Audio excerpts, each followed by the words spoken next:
한덕수 전 국무총리는 내란 가담자들 중 가장 먼저 1심 선고를 받았습니다. 1심 선고는 징역 23년, 특검의 구형 15년보다 8년이 더 높았습니다. 1심 재판부는 헌법을 수호할 의무가 있는 한 전 총리가 국회의 계엄군 투입을 예상할 수 있었으면서도 막지 않았다고 판단했습니다. 피고인은 12.3 내란이 성공할지도 모른다는 생각에 이러한 의무와 책임을 끝내 외면하고 오히려 그 일원으로서 가담하기로 선택하였습니다. 이후에도 국회에서는 계엄 문건을 본 적 없다고 위증하는 등 사회 갈등에도 책임이 있다고 봤습니다. 피고인이 진실을 은폐하고 책임에서 벗어나고자 한 행위들로 인해 우리 사회의 정치적 분열과 갈등이 더욱 심화되었고 형량을 정함에 있어 아래로부터의 내란인 전두환 신군부의 과거 형량은 기준이 될 수 없다고 봤습니다. 국민이 선출한 권력자가 헌법과 법률을 경시하고 이를 위반하는 내란 행위를 함으로써 국민이 가진 민주주의와 법치주의에 대한 신전 자체를 뿌리채 흔들기 때문입니다. 오늘 열린 항소심 결심 공판에서 특검은 1심 선고와 똑같은 징역 23년을 내려달라고 재판부에 요청했습니다. 특검은 한 전 총리가 항소심에서도 범행을 부인하고 기억이 안 난다는 태도로 일관했다고 지적하며 원심에 선고된 23년이 죄질에 부합한다고 밝혔습니다. 또 1심에서 일부 무죄가 선고된 사후 계엄 선포문 서명, 계엄 해제 국무회의 지연 등에 대해서도 유죄를 선고해달라고 요청했습니다. 한 전 총리의 항소심 선고는 다음 달 7일 내려집니다. JTBC 김지윤입니다. 12.3 비상계엄 뒤부터 1심 재판 과정 내내 계엄 선포를 말렸다고 했던 한덕수 전 총리. 절대로 동의할 수 없는 일이기에 어떻게든 대통령의 뜻을 돌리고자 노력하였으나 도저히 힘이 닿지 않았습니다. 윤석열 전 대통령의 계엄 선포로 충격을 받아 기억이 완전하지 않다면서도 계엄에 반대했다는 주장은 굽히지 않았습니다. 오늘 항소심 최후 진술에서도 바뀐 것은 없었습니다. 한 전 총리는 더 많은 국무위원을 불러서 비상계엄 선포 시간을 미루고 설득하려 했다며 공직자 양심에 비추어 비상계엄 선포에 일조했다는 것은 역사적 사실이 아니라며 울먹였습니다. 하지만 1심 재판부는 이러한 주장을 전부 받아들이지 않았습니다. 실질적인 국무회의 심의가 아닌 외관만 갖추도록 했고 적극적으로 반대하지도 않았다는 겁니다.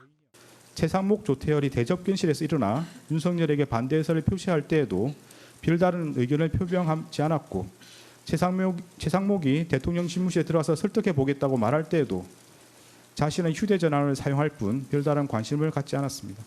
이상민 전 행정안전부 장관과 따로 남아 서로 문건을 돌려보며 대화하는 장면이 담긴 대통령실 CCTV 영상은 한 전 총리 주장을 무력화하는 결정적 증거가 됐습니다.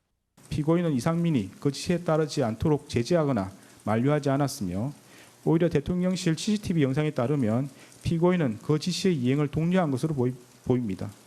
다음 달 항소심 선고에서도 한 전 총리 주장의 신빙성이 핵심 쟁점이 될 것으로 보입니다. JTBC 김혜리입니다.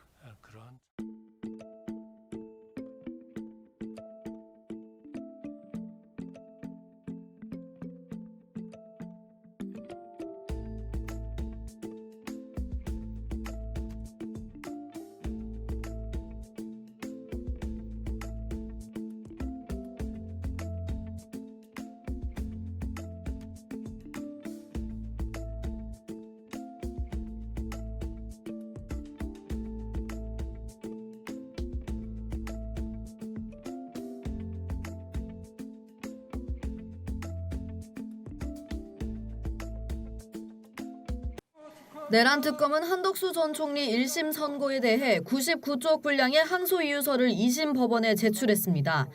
법원은 한 전 총리의 내란 가담 고의성을 인정하면서도 일부 범행은 제외시켰는데 특검은 더 적극적인 공범으로 봐야 한다고 반박했습니다. JTBC 취재 결과 특검은 윤석열 전 대통령이 지난해 6월에 한 진술을 근거로 제시했습니다. 윤 전 대통령은 비상계엄 당일 밤 한 전 총리에게 계엄 선포문을 가장 먼저 줬을 거라면서 김용현 전 국방부 장관이 한 전 총리에게 건의하고 다시 자신에게 넘어오는 형식이었다고 진술했습니다. 처음에 한 전 총리는 선포문을 받은 줄 몰랐다고 했습니다. 해제 국무회의를 마치고 사무실로 출근을 해서 제 양복 뒷주머니에 있는 것을 알았습니다. 하지만 대통령실 CCTV에 자신이 문건을 받는 장면이 나오자 선포문을 받았다고 지난해 8월 말을 바꿨습니다. 그런데 윤 전 대통령이 이보다 2달쯤 앞서 한 전 총리에게 선포문을 줬다고 인정하는 진술을 했던 겁니다. 윤 전 대통령은 다른 장관들에게도 선포문을 나눠준 게 맞다고 했습니다. 헌재 청문회 할 때 이야기 들어보니 장관들은 다들 본 적 없다고 하더라. 내란 공범이 되는 줄 알았는지 본 적도 없다고 하더라고 진술한 겁니다.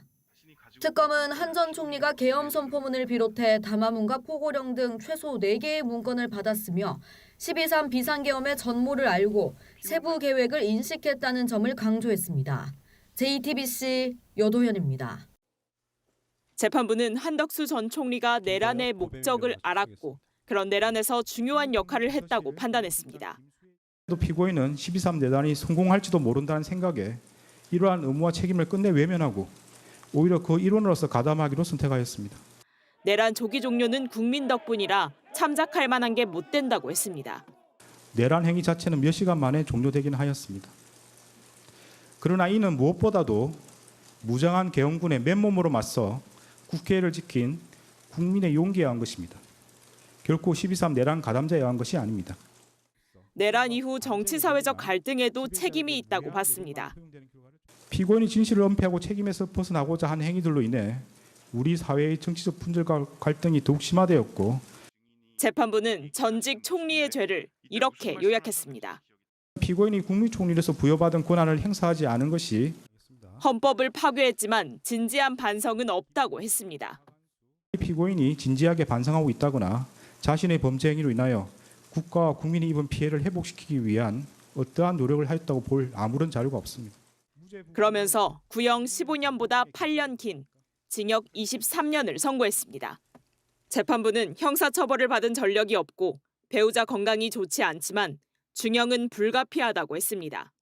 그러나 이러한 사정이 있더라도 피고인에게 엄한 처벌을 하는 것이 타당하다고 보입니다. 불구속 상태에서 재판을 받아온 한 전 총리 측은 도주 우려가 없다고 항변했지만 곧바로 법정 구속됐습니다. JTBC 심간입니다.